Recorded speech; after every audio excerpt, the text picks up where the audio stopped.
Good morning అండి. అందరు బాగున్నారా? ఉదయాన్నే ప్రార్థన చేశారండి, దేవుని వాక్యాన్ని ధ్యానించారా? అనుదినం మీరు బలపడాలని, ఆత్మీయంగా బలపడాలని, యేసే రాకడికి సిద్ధపడాలని నా అనుదిన ప్రార్థన. రండి కలిసి దేవుని వాగ్దానం చదువుకుందాం. 125 కీర్తన 4వ వచనం. యెహోవా మంచి వారికి మేలు చేయను, యథార్థ హృదయులకి మేలు చేయను. మీరు అవునన్నా కాదన్నా ఈ లోకములో నీ మంచితనాన్ని ఎవరు గుర్తించినా గుర్తించకపోయినా, నీవు మేలు చేసిన వారిని కీడు చేసినా, నువ్వు సహాయం చేసిన వారు నీ గురించి చెడుగా చెప్పినా, దేవుడు మంచి వారికి మేలు చేస్తాడు. ఆమెను చెప్పండి.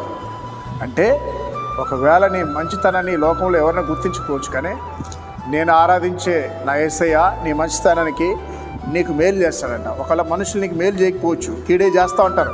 దానివల్ల విసిగిపోతావు, బాధపడతావు, అలిగిపోతావు. ఏంది ఇంత మంచి చేసినా, దేవుని ప్రేమ చూపించినా ఇలాగా కీడు చేస్తాడని భయపడకు సహోదరుడా. నీకు దేవుడు ఈ లోకంలో ఎవరు నీకు మేలు చేయకపోవచ్చు, నా దేవుడు మేలు చేస్తాడా? యథార్థంగా ఉంటే నీకు మేలు చేస్తాడు. మనుషుల కొరకు నటించకండి, యథార్థంగా బ్రతకండి. లోపల ఒకలాగా బయట ఒకలాగా ఉండకండి.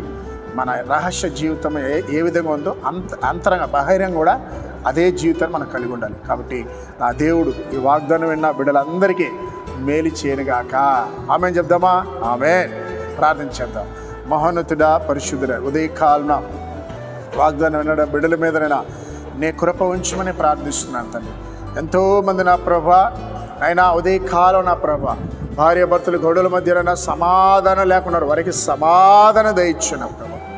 అయా చిన్న పిల్లలు జ్వరాలతోనైనా, అయా ప్రభా కొంతమంది నైనా బలహీనతతో బాధపడుతున్నాయి, ఇప్పుడే నీ నామంలోనైనా వారిని ముట్టి బాగుచ్చానైనా.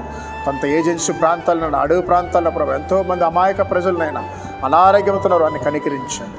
ముఖ్యంగా ఆ భారతదేశంలో మా దేశం చుట్టూ అగ్ని కంచండి, శత్రుల నుంచి మమ్మల్ని కాపాడిన ప్రభావ. అయా వాగ్దానం బిడ్డల కుటుంబాన్ని ఆశీర్వించండి. ఈరోజు పుట్టినరోజు వివాహం దినం జరుపుకున్న బిడ్డలు దీవించమని యేసు నామములో ప్రార్థిస్తున్నాం తండ్రి. ఆమేన్.